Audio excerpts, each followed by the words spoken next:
गावचा गोंधळ सगळ्यात भारी, गावचा गोंधळ सगळ्यात भारी.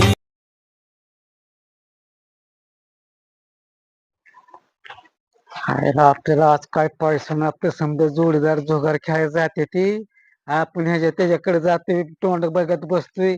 आपल्याला 1000 रुपयाचं का ना पण जुगार केलंच पाहिजे. आताच्या आता मी घरी जातो कुठनं का ना पैसा काढतो, मला त्याशिवाय करमायचंच नाही. आता काय करतो, आईनं तर नाही बघितलं, फाटदिशी एकटून फाटदिशी जुगार खेळायला जातो. ह्याच्याशिवाय तरी पैसा कुठला माझ्याकडे.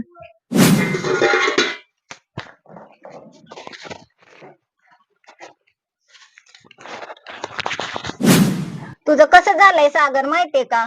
कधी नाही वगन डोळा इचकून बघ, असं झालंय. काजल उरक लवकर, मला लय उशीर झालाय, सरपंच माझी वाट बघत असेल. अगं तू माझी हुकमाची राणी आणि मी बादशाह, त्याच्यामुळं मला आमदार साहेब बोलावतात. बघ चांगल्या कामाला मी चाललोय, भिजवायचं असलं तर भिजव, नाही तर चाललो मी. मेंबर सकाळपासून कुठं गेला तर बघा 4 वाजायला आला तर अजून घरी तपास नाही. मला 100 रुपये दिले तर आका खोलासा दाखवतो कुठं आहे आणि कुठं नाही ते. असं तुम्ही गोड बोलून किती वेळा 100 आणि 50 रुपये नेल्या तर. आयुष्यपत मी कधी खोटं नाही सांगणार. हुकमाचे राणी मी, माझे सगळे गुलाम, हुकमाचे राणी.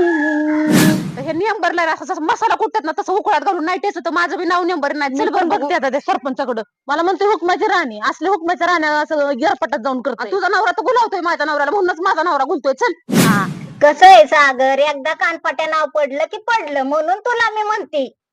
उज्ज्वल, हा म्हणजे आपल्या गावात ही धंदा चालू आहे का? असं नाही करायला पाहिजे माणसांनी आपल्या गावातल्या.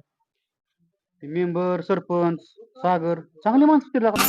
तांबडं फुटलं दिशा उजळल्या चारी, गाजा वाजा सारा बिलबिल चालू झाली.